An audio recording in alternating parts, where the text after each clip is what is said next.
Welcome back. Now, tonight on Your Story, we focus on Mr. Agriculture. 27-year-old Rogers Kirwa from Nandi Hills is a proud agribusiness specialist, farmer, and an advocate for youth and women in agribusiness. The CEO and founder of iAgriBiz Africa may be many things, but at the heart, he breathes agriculture, speaks agriculture, and dreams agriculture. And it is what drives his conversations on social media, one tweet at a time.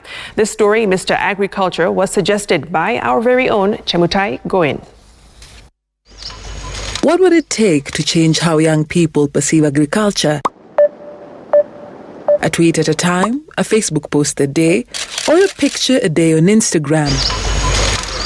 Most of these young people are not taking agriculture simply because they say agriculture is meant for the old, agriculture is meant for the unschooled, agriculture is meant for the retirees. So we want to change the perception that agriculture is meant for us all. I started doing this Twitter thing in April 2016, which was when I had just graduated from Egerton University. I decided I wanted to use my social media account because, first of all, I never had money to invest in radio or TV stations or even print media. We try to reach out to these young people on social media to take up agriculture. Who is this young man, aged only 27, from Barasendo location in Kapsimoto ward of Nandi Hills constituency, carrying out this important conversation? And why is he so influential? Kirwa alias Mr. Agriculture.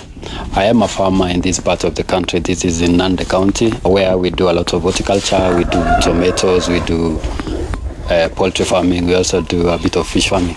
Currently we are in this greenhouse whereby we do hybrid tomatoes, which we've grown about 3 months ago.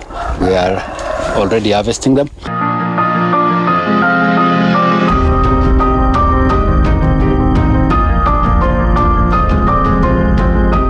This is Your Story. Kirwa first started farming seriously and intentionally in 2013. He then went to pursue a BSc in agribusiness management at the Egerton University. After completing his studies in 2016, he set out to farm full-time. It wasn't easy. As a young farmer, what I saw as a very big challenge when I started farming is the wrong information that is out there.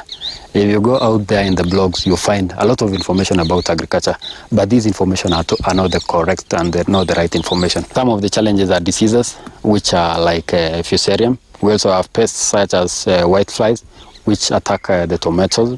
We have aphids, which also affect crops such as cucumbers. He founded iAgriBiz Africa, an organization that exists to advocate, communicate, and educate the public on agriculture. The iAgriBiz Africa Model Farm and Training Center of Excellence in Nandi Hills is a community project where he and his team seek to develop agribusiness skills in farmers with a special focus on youth and women through practical trainings and mentorships. Here, they share knowledge about modern and best agricultural practices. We've had more than 600 people coming into this farm, and we do these trainings for free. We don't charge the farmers, experience the art of agriculture from the farm. Agriculture needs someone who is very patient. We want to embrace technology in this farm. We are using drip irrigation, whereby we can always farm throughout the year. We're trying to teach farmers that they really don't need rain to grow their crops. We say crops need water, they don't need rain. His following online grew steadily. In 2016, he was an OLX Social Media Awards SOMA finalist for Best Use of Social Media, the agriculture category. And the entire social media is a very powerful tool if used well by all of us. We discuss the alternative sources of funding for agricultural enterprises, because we realize that young people really don't have those collateral which are needed by the banks. The win opened floodgates for him to show the world his passion. He attended an agripreneur forum in Nigeria, a 2-month training on agriculture in the Michigan State University in the United States. He would then travel to 25 countries in Africa, including Botswana, South Africa, Mozambique, Morocco, the Ivory Coast, and to attend the African Green Revolution Forum in Rwanda. I really want to make young people get into agriculture. That would be my greatest legacy. He is a 2018 Michigan State University Professional Fellow, the winner of the 2018 Young Entrepreneur of the Year Award, and the winner of the 2019 Crans Montana New Leaders for Tomorrow Award. His unique and exceptional leadership achievements have taken him to other countries in Europe, Asia, and the Far East. He is also an agriculture mentor working with several brands in the country. I would want to see myself having this kind of model farms across the country or even outside the country, that's across Africa, whereby we'll be impacting more young people into the field of agriculture.